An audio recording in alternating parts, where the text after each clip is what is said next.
In this episode, I visit with columnist John Moore. Hello, everyone. This is Tom Fox back for another episode, and you are in for a real treat today because I am in for a real treat as we're going to visit with John Moore. John is a columnist across Texas and most importantly in the Kerrville Times. But his remit is much broader than that. So, John, first of all, thank you so much for taking the time to visit with me today. Thanks for having me on. John, could you tell us where you're from and your professional background? Sure. I was born and raised in a town called Ashdown, Arkansas, which is in the southwest corner of the state. It's just north of Texarkana, about 10, 15 minutes. My background is I started out actually in newspaper in high school. I worked on the high school paper and annual as a photographer, and also in high school,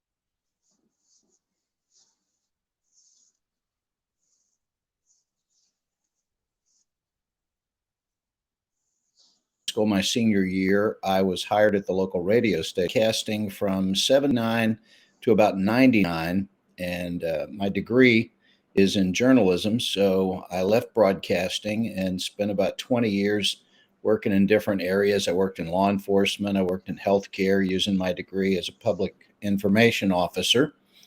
And then I guess it was about 2010, the station where I had worked last invited me back to do an oldie show on the weekend.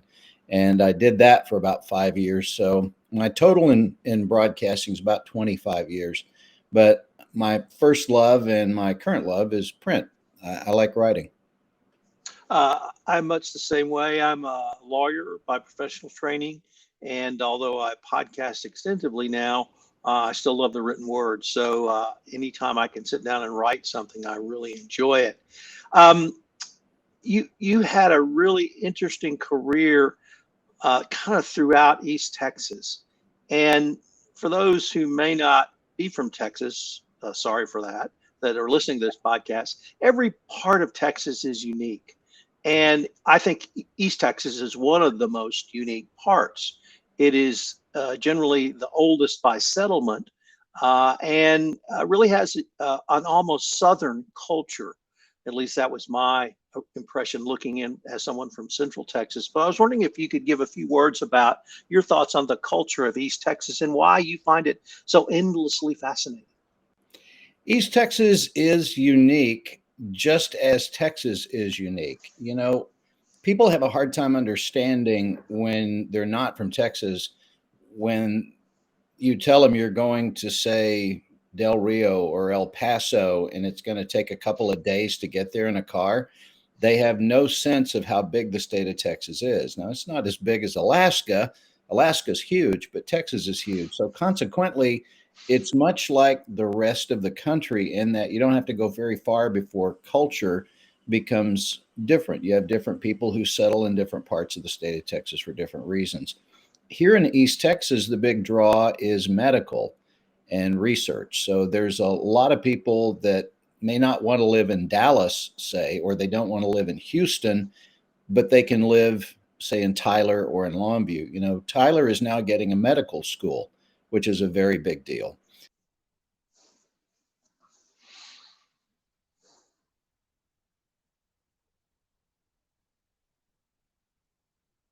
And so with that, you're going to have a lot of very smart. The culture here, you tend to see things like the symphony and a lot of the performing arts that you may not see if you just go 3 or 4 counties north of here. Two other things about East Texas. One is the flora and fauna, the national forest. Many people don't realize we have as large a national forest system in Texas, and specifically in East Texas, as almost any other state. And the second is oil. Now, that was a long time ago when oil got struck, but when I was in college, it was still pumping away. And it in many ways informed a lot of the new wealth in East Texas, a lot of the culture that you spoke to, and I think really is a direct line to some of the innovations that East Texas has going forward today. So I was wondering if you might just talk about the piney woods, the hunting and the fishing, and the legacy maybe of oil. Well, you know, believe it or not, oil is still a thing here. It's not what it once was, obviously, because you have the Middle East and other places in the world, Russia, that are now drilling. But I'm an elected official as well. I'm also a county commissioner here in Smith County, and I was contacted the other day by an oil company who is doing some fracking, and they needed permission to run a water line. So it's still here. It still does go on, but not to the degree that it once did. And obviously, it has a lot to do with what the price of a barrel of oil is going for as to how active the drilling is here. You'll see a lot of, if you go to different parts of Smith County, you'll see large numbers of oil rigs that are just mothballed. And the minute the price of oil goes up, they'll be taken out of storage and put back, and they'll start drilling again. Amazing part of the state as far as the trees and the woods. You can't really see it here. I'm in my wife's sewing room at the moment, but we live on 10 acres. We have a 10-acre homestead, and she grows about 80% of the vegetables that we eat. And we make our own electricity. People here are very independent, and they like to be self-reliant. And a lot of that includes hunting. We have a small pond on our property. We keep it stocked so that we have fish. And a lot of people do that here. There's a lot of self-reliance, which, is not uncommon to the state of Texas, but it's especially common, I think, here. And you'll see a lot of groups like Ducks Unlimited, which is a fine organization that I support. People think that everybody that supports Ducks Unlimited is a duck hunter. Not so. Ducks Unlimited is very active in saving the wetlands where the ducks have their habitats. And so there's a lot of that here, and it's something to be proud of. One other thing about East Texas that I frankly don't think it gets enough play is high school football. When people think of high school football, they used to think of Odessa Permian. Now they might think of one of the big schools outside of Dallas, outside of Austin, Katy outside of Houston. Well, let me tell you, Friday night in East Texas is a night to celebrate. And I grew up when Earl Campbell was in high school. Mm-hmm. And there were some just incredible teams that came out of Longview, that came out of Tyler, that came out of Texarkana. And the rivalries before we sort of realigned every 2 or 3 years were there for years. And I don't want to say you hated those other towns, but you certainly were rivals with them, and you played as hard as you could. So I was wondering if you might just say a few words about East Texas high school football. Yeah, it's a big deal. It's a very big deal. And I actually know Earl Campbell. He still lives here. I know his brother, his family. They're good people.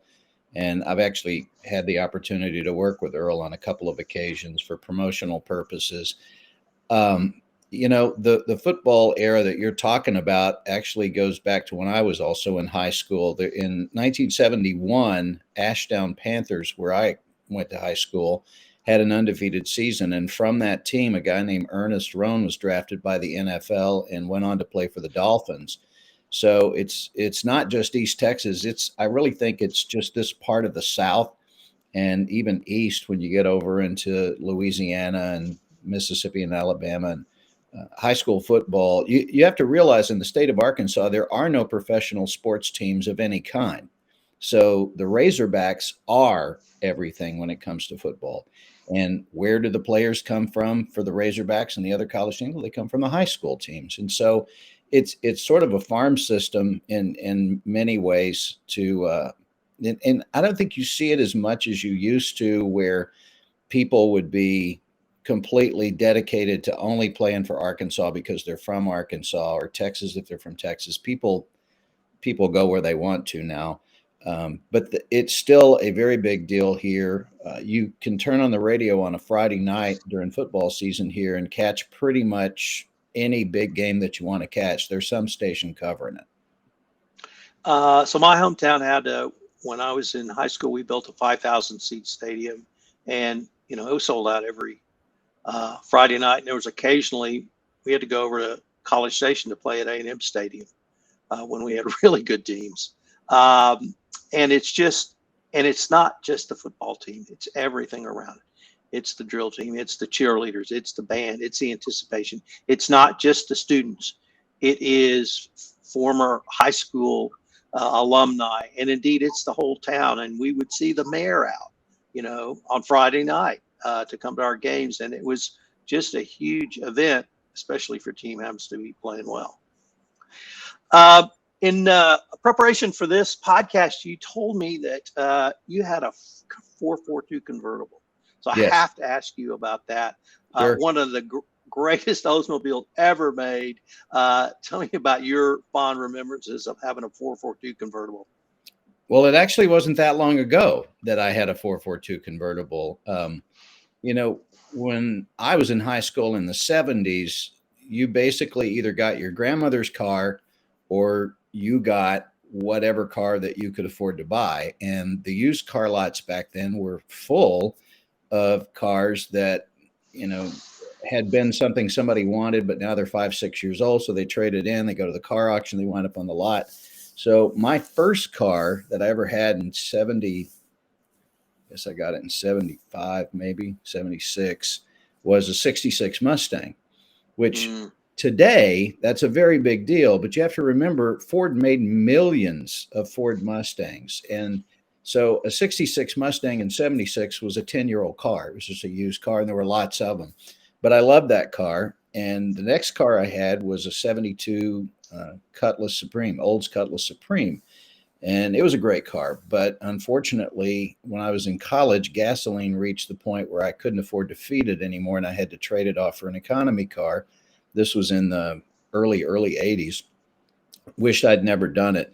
So as I progressed in life and the kids got out of the house, I decided I wanted to have some of the cars back that I'd had. So I bought another 66 Mustang. I had a 80 model Corvette. I had a 72 Chevrolet pickup. I had a, I've had a number of cars, but the one that I always wanted was a 442 convertible. And I found one in Louisiana, probably, I don't know, maybe 2008, 2007, something like that. And I bought it. It was the first antique car I ever bought that I didn't have to restore. It was already done. And I kind of felt like I'd arrived at that point, when you could buy something that you didn't have to, not that I didn't have to work on it. If you have an antique car, you're going to work on it. But at one point I had that, I had the Corvette, I had the truck, and I just got so busy in my life that I went out one night and I was looking at the car in the garage and I could not remember the last time I'd driven it. And I thought, I need a tractor. So I liquidated all my antique cars and I bought a tractor. This is the practicality of aging, I guess, which I still have the tractor and I need it. I use it all the time. But yeah, it was a great car. I love the car, and I used to drive it in parades and take it to car shows and take trips in it. It was a ton of fun. My first car was a 63 Chevy Bel Air. Oh, wow. All in buy cost, $250. So, wow. Well, my hot rod was a Dodge Super Bee. So had a lot of fun with that one in college. Let me turn to your self-professed lifelong love of writing. Mm-hmm. Where do you think that came from, or where did it come from? And how do you continue that passion with that same passion today? It actually goes back to Alfred Hitchcock. Pardon me. When I was in, I guess I would have been in late elementary school or junior high school, my grandfather was a blacksmith, and he used to go to all of the auctions in the area. And he would have to buy metal or wood, things such as hoe handles and axe handles, plow shears, things like that. And to find those, he would have to go to auctions. And a lot of the auctions where he would find these things were in Oklahoma. And so one Thursday night a month, my sister and I would go with my grandparents to this auction in Broken Bow. And to buy our behavior, he would offer us $1 a piece, which back then was a lot of money. It's a lot of money for a kid, for sure, with the idea that we had to behave. And when we got to Broken Bow, we could have the dollar, we could keep it, we could spend it on whatever. My sister would always make a beeline to the ice cream shop in the shopping mall there in Broken Bow, and I would go to the bookstore. And for 60 cents, I could get an Alfred Hitchcock murder mystery book, which had a lot of short stories by a lot of really great writers, people you would know today, Earl Hamner Jr., who created the Waltons, a lot of science fiction writers. And I was fascinated by the fact that these people could, within seconds, paint a picture of what the story was they were telling. And then sometimes, in just as few words as one of my newspaper columns, they could tell a story, close the story, and then they would have a twist at the end that you never saw coming. So it fascinated me that that could come out of somebody's head, that they could do that. And so I carried that forward. And then when I was a senior in high school, we had an assignment in Mrs. Trusley's English class. And she said, I want you all to make up a story. It can be true, it can be fake, whatever, but you have to do 2 or 3 pages, whatever it was. And everybody in the class groaned except me. And I just thought it was the coolest thing ever. So I wrote a story, I turned it in. The next day, she asked me to stay after class, and I thought I was in trouble. And she said, you have a gift for writing and you need to pursue it. And I got married, I had kids, I didn't do a whole lot with it. But as I got older and I saw my father aging, I thought, all these great stories my father told me about growing up in his father's blacksmith shop and his grandfather's blacksmith shop during the Depression, what it was like to get by during the Depression. I really wanted him to write down these stories, and he just wasn't interested in doing it. So I started a blog when blogs first became a thing. And I would send him stories that I'd written about my childhood, just basically to show him, I can do it, you can do it. Well, unbeknownst to me, the owner of the paper in Tyler, Texas, was reading my blog. And so he had his person call me and say, the owner of the paper would like to reverse publish your blog as a column. Would you let us do that? And I said, why? And kind of like the same thing my father was saying to me, why? And I thought about it. And I thought, well, if it's in the paper, maybe my dad will think it's a big deal. So I did it. Then the next thing I knew, I got a letter from a lady who said she and her husband wanted to buy my books. Well, I didn't have any books. So I thought, well, I'll write a book. So I wrote a book. And then still my dad was not moving on this. But one morning after I'd done all this, a lot of time went by. And at 3:46 one morning, I got an email from my father, and it was his life story. He'd written it. And 2 weeks later, he died. So the persistence paid off. But if you ask me why I think I write, I think ultimately the reason that God had me do this or gave me the ability was ultimately just to get the life story of my dad from him. Well, it sounded like it worked, and it's gone far beyond that. Yeah, kind of has. Kind of has. Yeah, it has. The column. Yeah, I never expected to be writing a newspaper column in my 50s. My last column was my 450th column. And if you had asked me in the beginning, would I still be writing at 450 columns, I would have probably told you no. I would have thought I've run out of stuff to say, but so far I haven't.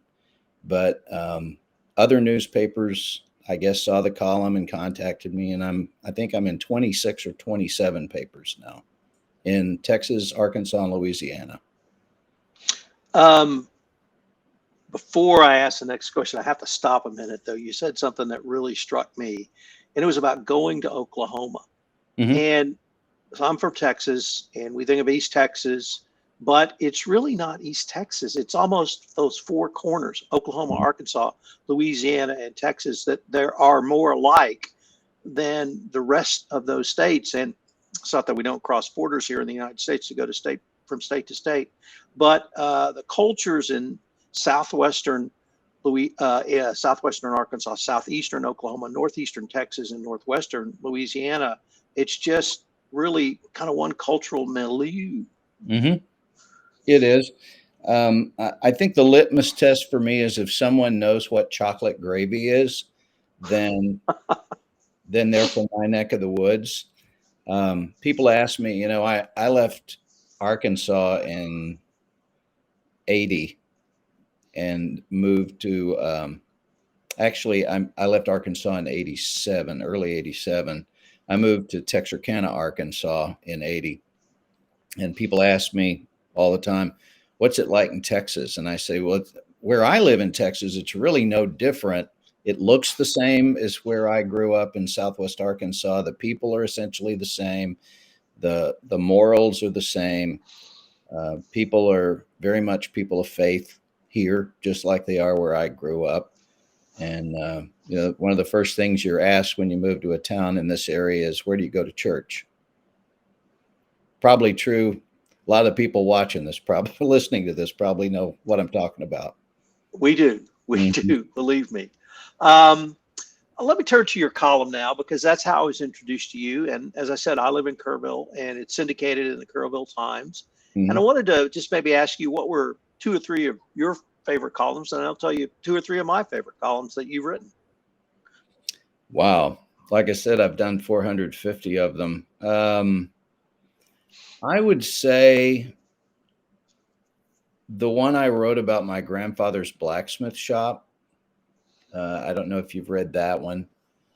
The one about S&H green stamps, which was how a lot of us, when I was growing up, it's how we got things. We didn't have any money. So if you went to the Piggly Wiggly, you got your change, but more important than your change was you got green stamps, and you'd save those. And if you think about it, you can still taste the green stamp, licking them and putting them in the books and deciding what you were going to get with them.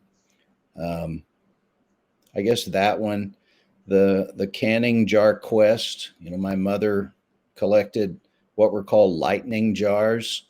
They were a green canning jar. They weren't clear. And they weren't mason jars or ball jars. They were made by the Atlas Jar Company. And there was a quest that my family went on for 2 or 3 years when I was young, trying to find the half pint size, a very small jar.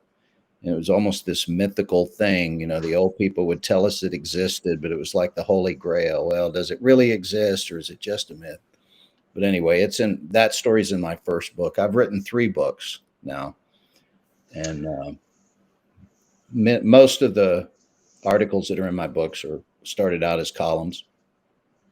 So until this week, my number 1 favorite was S&H green stamps, because you're absolutely right. Behind the Sears catalog and the Christmas catalog was the S&H green stamp catalog for me, because you had it all year round and you could just wish and gaze. And I can't remember the whatever system my mother doled out green stamps to myself and my sister on, but we got enough that after a couple of years, we could generally get something. So that was a huge deal. And she was a religious green stamp collector as well. And the kids' job, of course, was to put them in the green stamp books for her. But the most recent column, you talked about television channels and how it was ABC, CBS, and NBC. But the thing that struck me was the movable antenna, because we thought we had died and gone to heaven when we got a movable antenna. They didn't even have cable. I think we called it cable back then in our little town. And we got more channels, and we just loved to move it. It's a little bar you push and you could hear it moving. And then I guess number 3 was you had one column where you referenced breakfast cereals and Captain Crunch, Frankenberry and Captain Crunch when they came out. And God, to think of the amount of sugar my mother put in us, when we didn't need any more energy. Absolutely. I never read the comic strip Calvin and Hobbes, but Bill Watterson, who drew and wrote that strip, he summed up breakfast cereal for our era when he had Calvin eating a cereal called chocolate frosted sugar bombs. And that really was what we were eating. I mean, it was like cereal with a little bit of flavoring. Right, right. Um, So, my sister ate Lucky Charms and I ate Captain Crunch. It was, and there's even more. I really thought we had crossed the cereal line when our oldest grandchild came up to stay with us, and I said, Ethan, what cereal do you want me to get for you? Because all kids want cereal, right? He said, chocolate Cheerios. And I said, is that a real thing? He said, oh yeah, yes, sir. It's a real thing. And sure enough, it was a real thing. And I thought, there's something wrong with chocolate Cheerios. I don't know what it is. They shouldn't exist, but they do. no, mine was Tony the Tiger and Frosted Cornflakes. Oh yeah. Can't go Let me wrong. let me end with a few questions about your role as a public servant. You Sure. said you were a county commissioner, and what's the job of a county commissioner in a largely rural county? Well, it's actually the same job in every county because it's defined by the Texas Constitution. And there are 254 counties in the state of Texas, and each county has a commissioner's court, and that is made up of 4 commissioners and 1 county judge. And each commissioner has a precinct. Mine is precinct 2, which is the southeast corner of Smith County.